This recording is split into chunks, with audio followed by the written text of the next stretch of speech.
Cole stepped off the shuttle with a short sigh and an empty bag slung over his shoulder. The twin suns above the trade planet, Virelia 3, were beating down hard, making the dusty market streets shimmer like boiling glass. He adjusted his cap and made his way into the alien bazaar, where the noise of chatter in dozens of languages filled the air. He wasn't here for adventure, just groceries. The station's food replicators had broken again, and Cole, a human technician working with the Virelian port authorities, had been sent to find fresh supplies. The marketplace was a maze of colorful tents, metallic stalls, and floating signs, each one more confusing than the last. He passed creatures with 6 legs, glowing eyes, and some who looked almost human, except for their shimmering skin or insect-like antennae. He stopped at a stall where a short, yellow-scaled merchant waved at him excitedly. The sign read, "Fresh, off-world fruits, no spores, no lies." Cole smiled. "I'll take 5 of those," he said, pointing at a spiky orange fruit. "Ah, human friend." "Good taste," the merchant said, tapping on his pricing board. "Special deal today, 5 credits for the fruit. Add 5 more credits and she's yours." Cole blinked. "What?" The merchant leaned back and clapped his claws. From behind a curtain, a young alien girl was pulled forward. She had soft, pale blue skin and small elf-like ears. Her clothes were worn but clean. A faint shimmer circled her neck, some kind of tracking collar. "She's trained," the merchant said casually. "Cleans, cooks, reads trade speech, good help. Was returned by last owner but still useful." Cole stepped back. "She's a person, not an item." The merchant raised his claws. "Of course, no offense, no offense.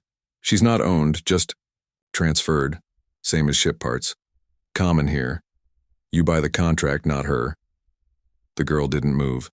She kept her head low, eyes fixed on the dusty floor. Cole looked around. No one was reacting. Other customers strolled by as if this was normal. In this part of the galaxy, maybe it was. He looked at the girl again. She looked young, maybe 18 in human years. But her expression was tired, like someone who had stopped hoping long ago. There were faint bruises on her wrists and her arms were thin like she hadn't eaten enough. "Does she have a name?" Cole asked softly. The merchant shrugged. "Ask her yourself. She speaks some basic." Cole crouched down a little, trying not to scare her. "Hey, do you want to leave here?" The girl's eyes rose just a little, surprised. She opened her mouth, hesitated, then nodded once. Barely. Cole stood up. "Give me the fruit." "And her contract." The merchant's eyes gleamed as he tapped the numbers. 10 credits, a good deal. Cole transferred the payment. A small metal card was handed to him. The contract code. He pocketed it, picked up the fruit bag, and reached out his hand. The girl stared at it for a second. Then slowly, carefully, she placed her hand in his. It was cold. Not from the weather, but from fear. They walked away from the stall. Cole didn't say much. He wasn't sure what to say. He could feel people watching, whispering behind him. Some with amusement, some with confusion. He guided her to the shuttle station. On the way, he offered her one of the fruits. She took it with both hands and held it close like it was the first gift she'd received in years. Back at his quarters, a small housing unit near the edge of the starport, Cole opened the door and let her inside. The place was simple. 1 room, a kitchen corner, and a bed against the wall. He gestured toward the couch. "You can sit. You're safe now." She didn't move at first, just stood near the doorway, looking around like it might be a trap. Then she stepped inside slowly. Her eyes scanned every corner, stopping at the food cabinet. Cole poured her some clean water and handed it to her. "Drink. You look like you need it." She drank fast, as if expecting it to be taken away.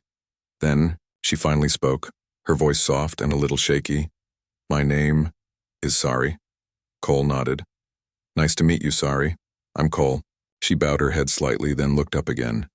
"You not hurt?" "No," he said. "I'm not going to hurt you." There was silence. Then Sari moved toward the kitchen and pointed at a bowl. Cook for repay? You don't have to repay anything, he said gently. You're not a servant here, you're free. She tilted her head. The word seemed strange to her. Maybe she didn't understand it, or maybe she had never believed it could apply to her. Cole sighed and sat down.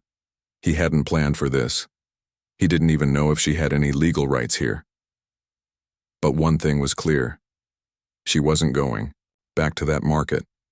Not if he could help it.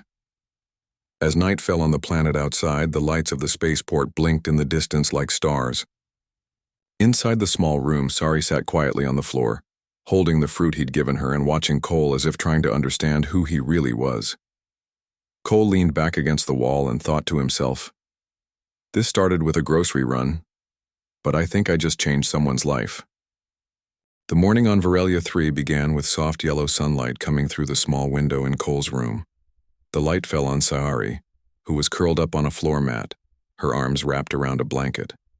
She had refused to take the bed, shaking, her head and backing away the night before. Cole didn't push her. He let her rest.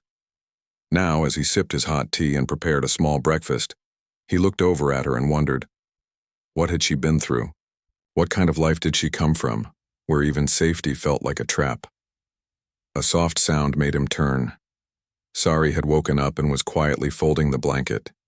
She moved slowly, carefully, as if worried she'd break something. "Morning," Cole said, offering a smile. Sari looked at him, then gave a small nod. He pointed to the table. "Hungry?" She hesitated, then stepped forward. He served her a small bowl of heated grains and slices of the orange alien fruit from the market. She sat down and stared at the food. "For me?" Cole nodded. "Yes, all yours." She picked up the spoon and began to eat in small, quick bites, not wasting anything. It reminded Cole of someone who'd gone hungry many times. After breakfast, Cole took out a small translation device from the drawer. It was old but still worked. He placed it on the table and tapped the interface. "I want to talk with you better," he said slowly. Sari tilted her head. "Talk better?" He handed her a second device. It attached softly behind her ear. A moment later, the device blinked. "Can you understand me now?" Cole asked. Sari blinked in surprise. "Yes, I think so." Cole smiled. "That's good. Now we can really talk." Sari's eyes looked down, then up again.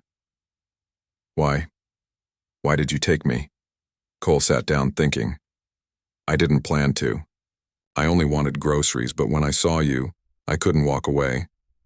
"You bought my contract," she said, her voice flat. "I don't care about that contract," Cole replied. "I don't want you to be someone's property. I want you to be safe." There was a long pause, then Sari said softly, "Most people don't care." "Well," Cole shrugged, "I'm not most people." Sari gave him a look, half curious, half confused. "You're human." "Yeah, is that bad?" She shook her head. "No, just rare. Humans don't come to this sector often. Most just trade and leave." "I'm here to fix things," Cole said. "I work at the starport machines. Break, I fix them." Sari smiled a little, the first time he had seen any emotion on her face other than fear. "I fix things too," she said. "Wires, circuits, even small ships." "Really?" She nodded. "My old owner made me learn. I wasn't allowed to fly, but I watched. Learned fast. No mistakes or punishment." Cole's face darkened. He didn't ask what the punishment was. He didn't need to know. "You can help me if you want," he said, "but not because you have to. Only if you feel okay with it." Sari looked thoughtful. Then she nodded once. Later that day, Cole had to check on some parts in the cargo bay near the edge of the starport. He took Sari with him. At first, she walked behind him, silent and cautious. But when they reached the workbench, she stepped forward. "These tools?" she said, pointing. "I know these." Cole smiled. "Want to show me what you can do?" Without waiting for more words, Sari picked up a tool and began examining a broken power coupler. Her hands moved fast with focus and confidence. Within minutes, she had repaired it better than Cole could. He was impressed. That's amazing. Sorry. Looked at him and blinked. No one said that before. Well, get used to it, Cole said with a chuckle. You're talented. For the next hour, they worked side by side. She asked questions and Cole answered them. He was surprised by how quickly she learned new things. She didn't just copy, she understood. She even improved a few things on her own. When they returned to his quarters, Sari cleaned up the tools and organized the shelves without being told. Cole watched her for a moment. You don't need to do all that, he said. She looked at him, unsure. I want to. It feels normal. Cole nodded.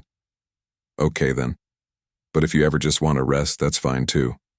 That evening, Cole sat on the small balcony outside. The twin moons had risen, painting the city in silver blue light. Sari joined him, holding a mug of warm water. I've been thinking, she said softly. About freedom. Cole turned to her. Yeah? I don't know what it means, she admitted. Not really. Is it just choosing things? It's more than that, Cole said. It's being able to live your life without fear. It's knowing that you have value, not because of what you do, but because of who you are. She stared into the night sky. That sounds like a dream. It's real, Cole replied. Or at least it can be. Sari turned to him. Do you believe that? Cole didn't hesitate. Yes, I do. For a long time, they sat in silence, watching the stars. Something had changed. Not just in Sari, but in Cole too. He had come here alone, thinking only about work and routines. Now, for the first time in a long while, he felt like he had a reason to care again. Sari whispered, Thank you, Cole.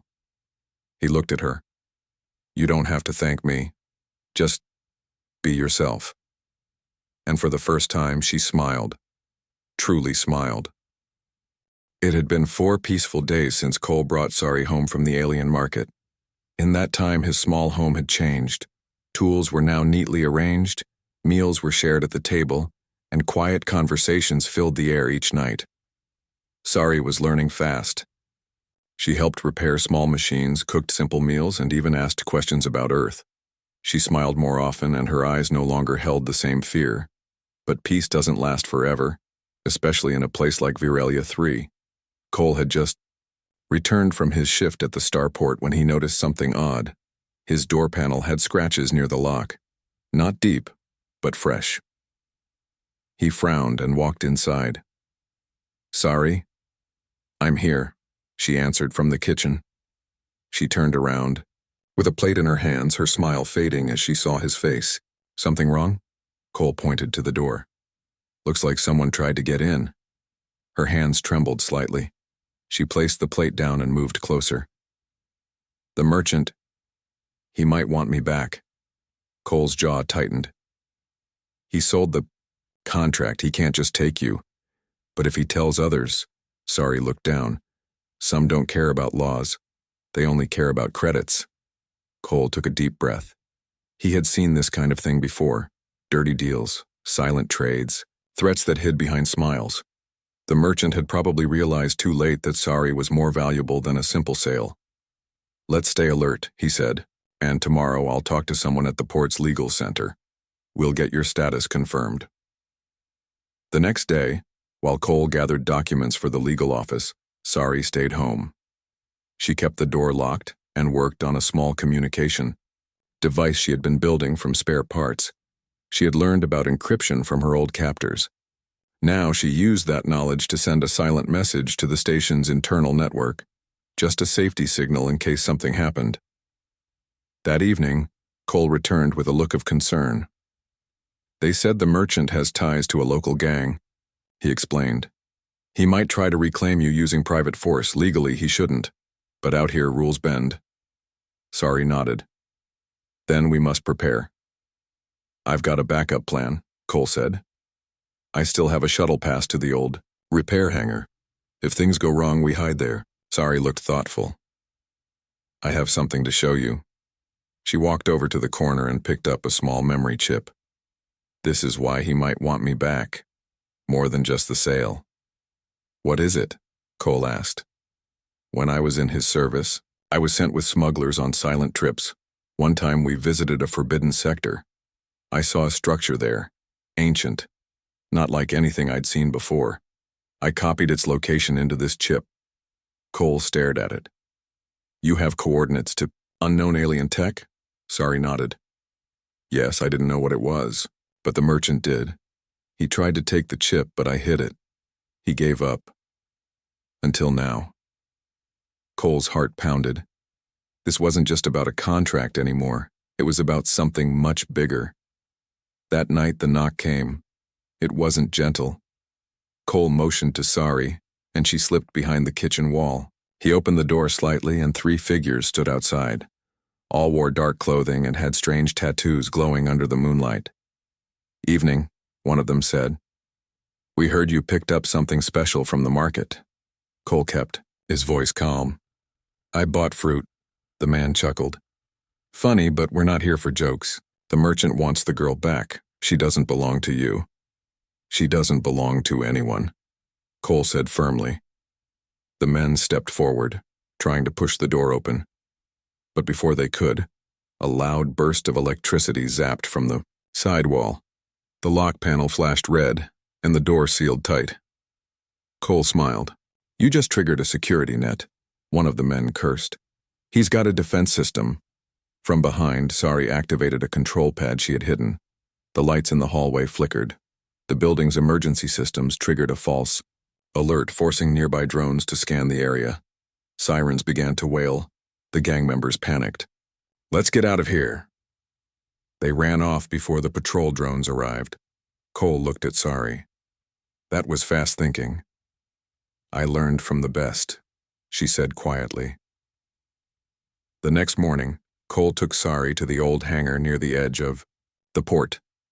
It was dusty and unused, but safe. Inside was an old utility shuttle, one Cole had repaired months ago. It could fly barely, and it had just enough room for 2. We'll stay here for a while, Cole said, at least until we decide what to do with that chip.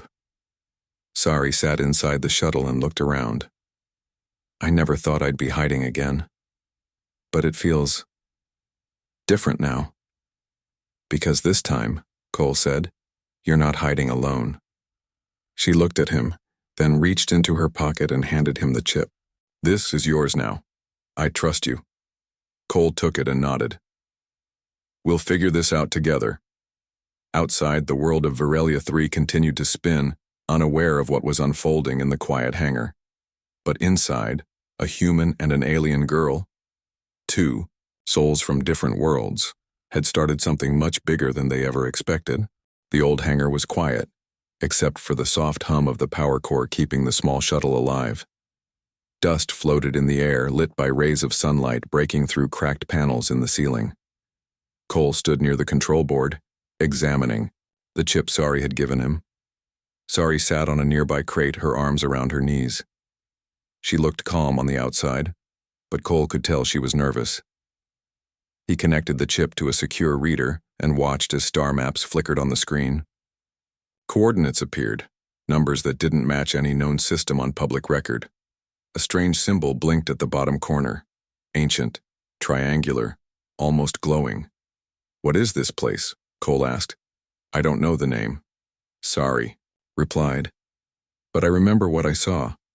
There was a black tower floating above a crater. Machines moved without touching the ground. And a door, locked by sound, not key. Cole stared at her. You actually saw this? Yes, she said softly. They took me there during a smuggling run. I was told to stay in the ship, but I watched from the window. I memorized everything. He looked back at the map. This could be ancient tech, something powerful, maybe even dangerous. That's why they want me, Sari whispered. Not just to control me, but to silence me. Cole closed the screen and turned to her. We can't hide forever, we need help. The kind that can protect you and use this data the right way. Sari's eyes met his.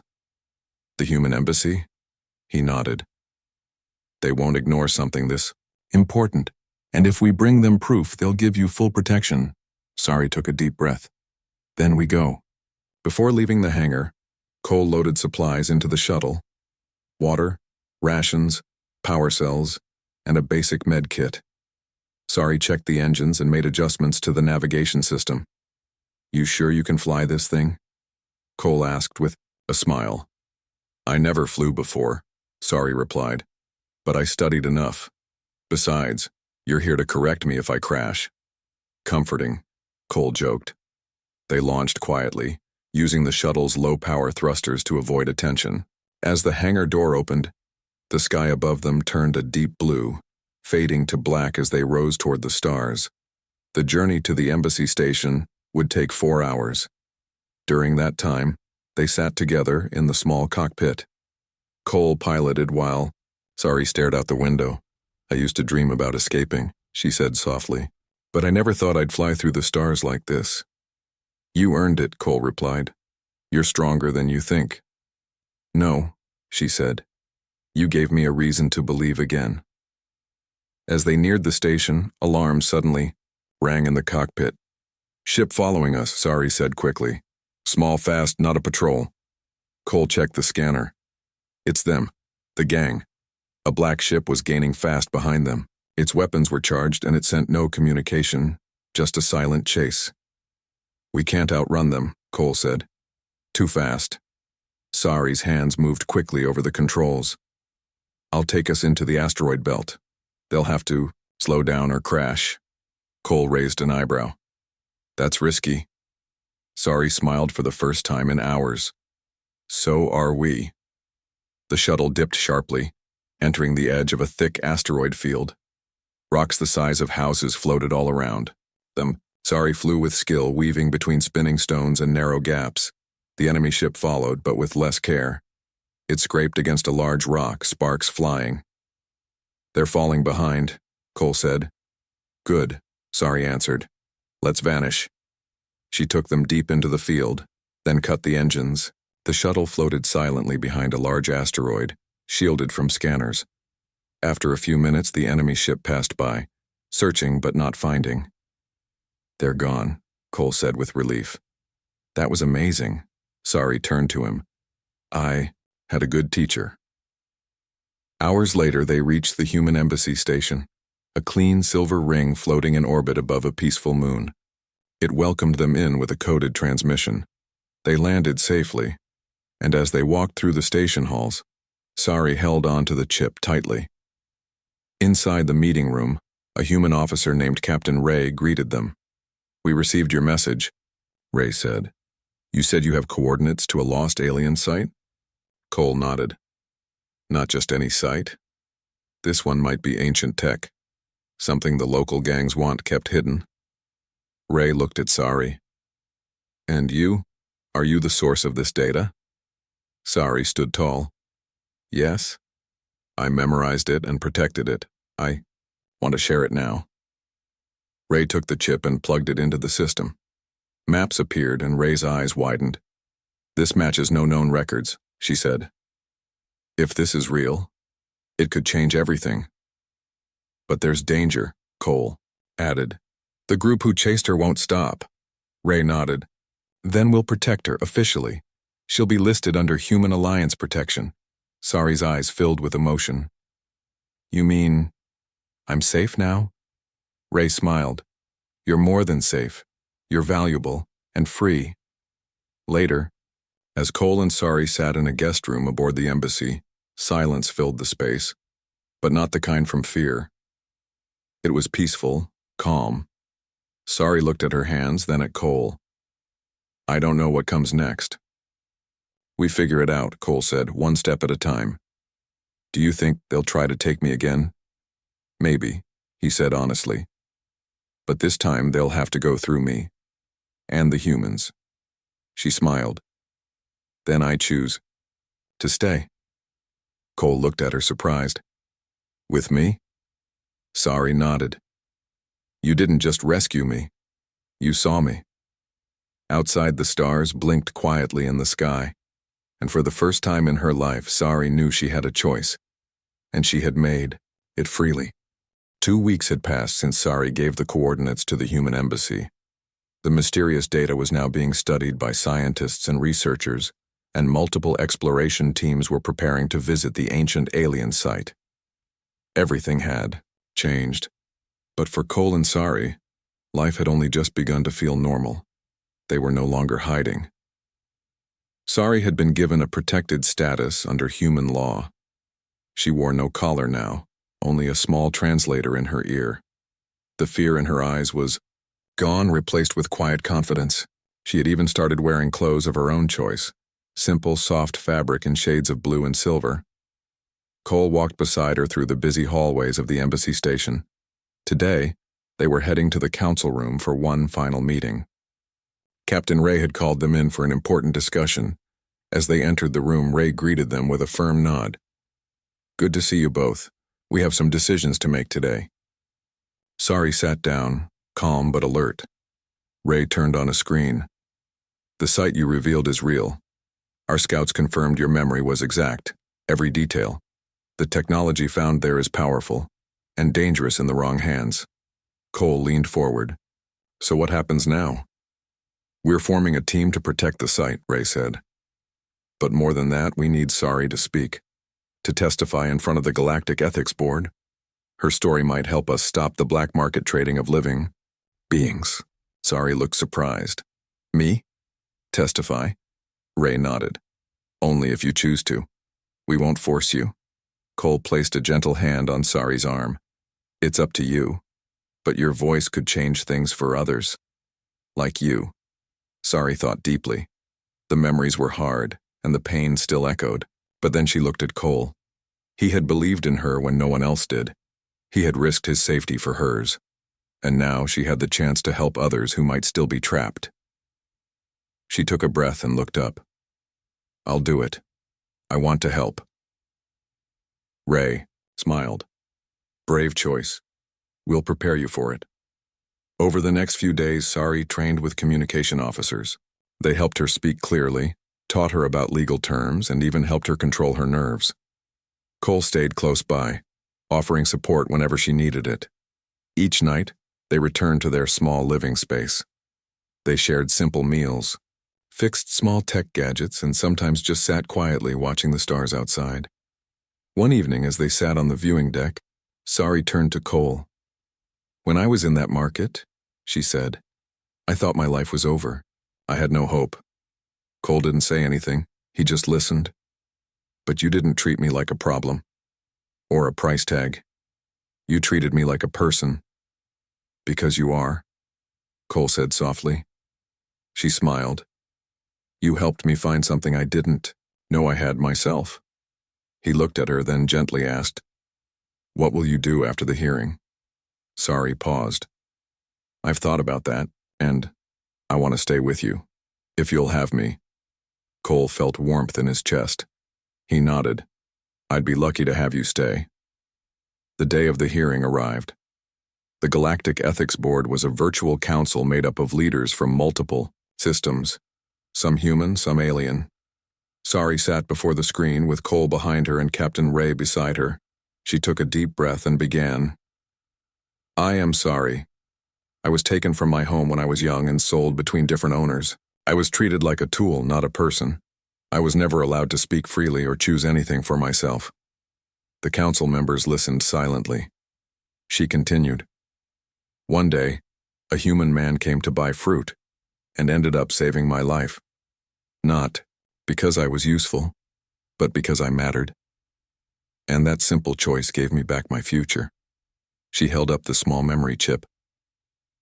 "This is what they wanted from me. But now I choose to share it. I want no one else to live in fear like I did." The room was silent for a long moment. Then the lead council member, a tall alien with soft green eyes, spoke. "Your courage honors all free beings. Your words will not be forgotten." The weeks that followed brought change. New laws were passed to protect all sentient beings from being treated as property. The market where Sari was once sold was shut down. The merchant who once claimed her was arrested. But more than anything, Sari became a symbol. not of weakness, but of strength. She had not only survived, she had spoken out. Back on Virelia 3, Cole and Sari returned for a short visit. They walked through the market together, this time as equals. This time heads turned not in mockery but in respect. They passed by the very stall where it had all started. A new vendor stood there now, selling simple goods. Special discount for a brave couple, the vendor called with a smile. Sari laughed. No thanks. We're just here for groceries. They walked hand in hand, free and unafraid.